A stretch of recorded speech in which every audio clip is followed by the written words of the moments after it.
নির্বাচন কমিশন যে ঘোষণা দিয়েছে সুষ্ঠু পরিবেশ বজায় রাখবে এবং আমরা আশা করছি যে এবার বাংলাদেশে সুষ্ঠু নিরপেক্ষ নির্বাচন হবে।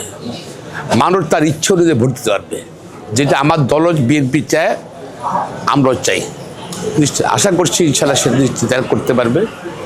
এখন আমি কোনো সমস্যা দেখছি না এবং আপনি জানেন এই আসনে 2008 সালে এক কঠিন সময় জনগণ আমাকে ভোট দিয়েছে, ভোট দিয়েছে, নির্বাচিত করেছে এবং আমি ইনশাল্লাহ এবারও আশাবাদী জনগণ আমাকে সমর্থন দেবে, আমার দলকে সমর্থন দেবে, শহীদ জিয়ার আদর্শকে সমর্থন দেবে, বেগম খালেদার আদর্শকে সমর্থন দেবে, তারেক রহমানকে সমর্থন দেবে।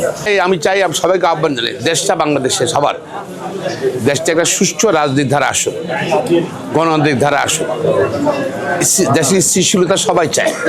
সে যে দলই করুক না কেন, যে রাজনীতি বিশ্বাসী করুক না কেন, রাজনীতির বাইরেও কোটি কোটি মানুষ আছে, তারাও চায় একটা স্থিতিশীল দেশ চায়। তো আমি আশা করি নির্বাচনের মাধ্যমে স্থিতিশীলতা আসবে, রাজনৈতিক সমস্যা থাকবে, সংকট থাকবে, সমাধান হবে ইনশাল্লাহ।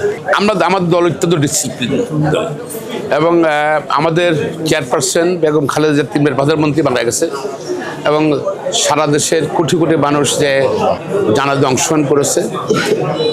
অবশ্যই আমরা শোকাহত, সারা দেশ আমরা শোকাহত, দলের কর্মীরা সমর্থকরা শোকাহত আমরা। তারপর আমরা শোকের শক্তি রূপান্তরিত করে ইনশাল্লাহ নির্বাচনে চ্যালেঞ্জ গ্রহণ করব।